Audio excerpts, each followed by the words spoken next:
We're going to take a look at hypothesis testing with one-way ANOVA. The reason we use one-way ANOVA or analysis of variance is to compare 3 or more independent population means simultaneously. And when we do one-way ANOVA, we're going to use what's called the F distribution. The assumptions or the conditions for the hypothesis test using one-way ANOVA are as follows. We have a quantitative variable for 3 or more independent groups with population means defined in context. Randomization is used to gather data for all of the groups. The population distribution is approximately normal for all of the groups, and the populations have equal variances. Before we get into a little bit more detail with ANOVA, I want to take a look at the data structure to let you know a little bit about that. So typically when we deal with the data structure of analysis of variance, if we're using computer software, it's going to be the data is going to be arranged in columns. So we have a categorical grouping variable. These would be our groups A, B, and C, for example, and we can have 3 or more of those groups. And then we have another column that is the quantitative measurement that we're looking at and that we're comparing. Now, if we're doing this by hand, the groups are going to probably be arranged like this in each individual column. It just makes it easier for doing some of the math and some of the other calculations. And then the quantitative variables will be below each of those individual groups right there. The hypothesis statement is really nice for this one because it's very, very straightforward. All we're doing is comparing the means. So either all the means are equal to each other, which is our null hypothesis, or at least one population mean is different from the other population means. Now the downfall is if we reject H sub 0, we don't know if it's just one population mean is different or all of them are different. And in order to figure that out, we'd have to do some other tests in order to compare the means individually and see which ones are different from the others. So it requires a little bit more work if we reject H sub 0 and favor H sub A. Now, when we do this test, we're using what's called the F distribution in order to do analysis of variance. And the F distribution, we're going to be doing a right tail test. So our rejection region is always going to be in the right tail. And our fail to reject region is always going to be over here in the left. Our alpha value will also be in that right tail. This is also a right skew distribution. The distribution starts at 0 and then makes this smooth curve that goes on out to infinity because we have a horizontal asymptote as we go out. So just keep that in mind as we go through and we look at the F distribution that we're dealing with a right tail test when we do analysis of variance. The test statistic is the ratio of 2 variances, and those 2 variances are the mean square treatment and the mean square error. At least those are the terms I like to use. Now some texts will also use the mean square between groups and the mean square within groups. So you just have to be aware of which textbook you're using. These are the same formulas, it's just using slightly different terminology. In order to calculate the test statistic, we have to complete this thing called an analysis of variance table, which is breaking down the variance into basically 3 components. We have the variance as a result of the treatments, a variance as a result of the error, and then we have the total variance, which is given by the respective formulas down here. Now what I did is I color-coded this so that way you could match things up and follow along in the table where these things go. So once we calculate the sum of squares treatment, which is given by this formula right here, and we'll talk about that when we get to the example, we have our degrees of freedom for that sum of squares, and then we have this mean square treatment. Now one thing I want you to recall is way back when we talked about the variance and the standard deviation, if you recall, the variance is the sum of squares divided by the degrees of freedom. So this mean square treatment is the variance of the treatment right here. And then similarly, the mean square error is the variance of the error. It's a sum of squares divided by a degrees of freedom right here. And when we calculate this F statistic, it's the ratio of the mean square treatment compared to the mean square error. So the F statistic is a ratio of 2 variances. And if you recall with the variances, variance is always positive. And if we take the ratio of 2 variances, that's still always going to be positive. And that's why we end up with a right skew distribution for the F distribution.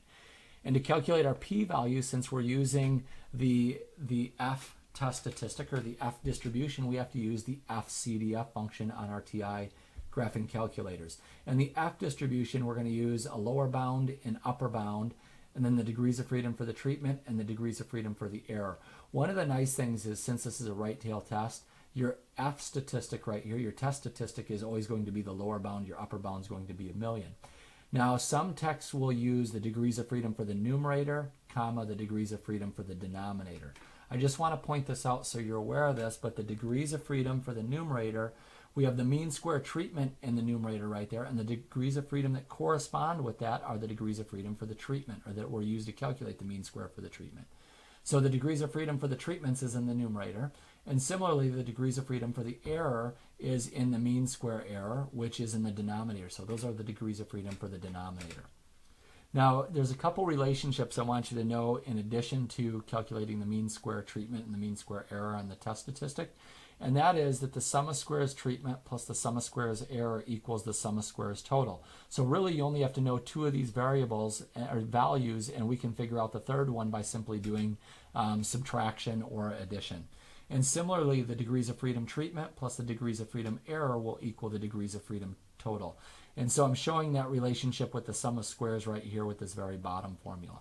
And if you notice each of these sum of squares, if you eliminate some of the subscripts and some of the double bar notation and stuff like that, you'll notice that it's really a value minus a mean, and that's squared, and then we're going to sum it up. So that's why each one of these things is a sum of squares. So now that we have a little bit of an understanding about the ANOVA table and the F distribution, let's take a look at an example so we can see how this plays out in terms of the calculation. So in example 1, the black will be the stuff that's kind of known or given for the conditions for this particular test, and the blue will be the solutions. And I'm using a couple other colors as well, so that way you can differentiate some of the information as you look at this form and work through the problem. So the example is this: we're a manufacturer of marker caps that produces marker caps by 3 different machines, A, B, and C. So these are 3 independent machines that are producing these marker caps. All 3 machines are supposed to produce marker caps with the same inside diameter, which we'll measure in millimeters. And then the table below summarizes those 3 different machines. We're going to use an alpha equal 0.05 level of significance to determine if there's a difference in these machines. And this is pretty common in manufacturing when you have something that's mass produced quite a bit, is you may have 3 or 4 or 5 machines all producing the same part, and you want to verify that they're actually consistent from one machine to the other in terms of that mean dimension that you're interested in. So with the assumptions or the conditions, the first one we have to check is that we have 3 or more independent groups, or 3 independent groups for a quantitative variable, and then the population means defined. So our quantitative variable is the measurement of the inside diameter of the marker caps in millimeters, and then the independent grouping variable are the machines A, B, and C. And then mu1 will represent the average inside diameter of the marker caps produced by machine A. Notice I use black here and black there. Mu2 is the average inside diameter of the marker caps produced by machine B. Again, I used orange here and orange up there, so you see that. And then mu3 is the average inside diameter of all the marker caps produced by machine C, which is represented in purple. Randomization is used to gather the data for all of the groups. That's pretty important to do. And then the last 2, I did not do the box plot or the histogram in order to do these, but we would normally do these. I chose a really small data set so we can kind of see what's going on and work out the calculations by doing hand calculations if we want to follow along and do notes with this video. So the first condition is this, that the population distribution is approximately normal for all groups. We would normally use a histogram if we have a sample size that's large enough. 2 data points is really not large enough to do a meaningful histogram, and I would never advise doing a histogram for that. But basically what we would do is we would check to make sure that the histograms have about the same spread, they're unimodal, and they're symmetric on both sides. Unimodal just means it's one hump in terms of the picture. And then all populations have equal variances. Instead of calculating the variance for, since we don't know the population variance, what we'd probably use is something like the box plots and look at the IQR to compare the variability of these groups. And with the box plots, I would use parallel box plots. So in this case, I'd have 3 individual box plots for each of these groups, and I'd be comparing the width of the boxes, or maybe you'd call it the length of the boxes, and make sure those are all approximately the same in order to say we satisfy this part of the condition. And those are 2 important things to kind of check and verify. Now the hypothesis statement is pretty straightforward. In this case, it's going to be mu1 equals mu2 equals mu3. In other words, none of the population means are different from each other. The alternative hypothesis is at least one population mean is different from the others. Now, as I said earlier, one population mean could be different, two of the population means could be different from the third, or all three of them could be different from each other. So we don't know that. If we reject h sub 0, we just know at least one of those is different, and we'd have to rely on some other methodology in order to figure out which one is different. All right, now we're ready to take a look at the analysis of variance table. So with the ANOVA table, there are three things that we're going to be calculating in there. We're going to calculate information for the treatments, information for the error, and information for the totals. I think the easiest one to explain and understand first is the sum of squares for the totals, this value of 12, where that comes from, and how we get that, all right? So if you recall, when we calculated the variance, way back in chapter 3 for my students, we calculated the variance. We took each individual value and we subtracted the mean from it for the numerator, and then we squared those differences and added those things up. That was the sum of squares that we calculated for the variance. Well, this is no different than that. So in this case right here, what we're doing is we're taking all of the values. We're not taking into account that they belong to a group. We're taking all of those values and we're adding all 9 of them up. We're adding them up and we're dividing by 3 or dividing by 9 because we had 9 data points, and we're calculating our mean, which that overall mean is going to be represented with this X double bar right there. And that happens to be 3 right there. And then what we're going to do is we're going to take each individual value from the group and we're going to subtract that overall mean from it and square that difference. And that's what I'm showing right here. So these black values, the 2 and the 3 right there, those come from group A. The orange values that you see right here, those come from group B, and the purple values come from group C. So that way you can see the individual values from those respective groups, and then this overall value of 3 for the mean right there, that's going to remain in green because that's what we're subtracting from it. So when we go through and do the math and we do the subtraction and the squaring, these are the respective square differences right there. And then when we add those up, we get the sum of squares, which happens to be 12. That's where that value is coming from. Now, similarly, calculating the degrees of freedom. Again, recall, we put all of those values together in terms of one data set. So we had 9 different values that we use. So the degrees of freedom for the total are simply going to be 9 minus 1, which gives us 8. So that's where the sum of squares total and the degrees of freedom total come from. And those are a little bit easier to understand. Probably the next easiest one to understand is the sum of squares error, or the variability within the group in terms of the sum of squares. So here's the formula down here, but I want to go back up to the data set and kind of explain what's going on with the error or the variability within the groups in terms of the sum of squares. So basically what we're doing is we're treating this as its own individual group right here, and we're calculating the mean. So 2 plus 3 is 5, divided by 2 is 2.5. And then what we're doing is we're taking the mean and subtracting it from the 2 of 2.5 and the mean of 2.5 and subtracting it from 3, which both of those would be a negative 0.5 and a positive 0.5. When we square those would be both 0.25. And when we add those together, that would be 0.5. So that would be the sum of squares for this column.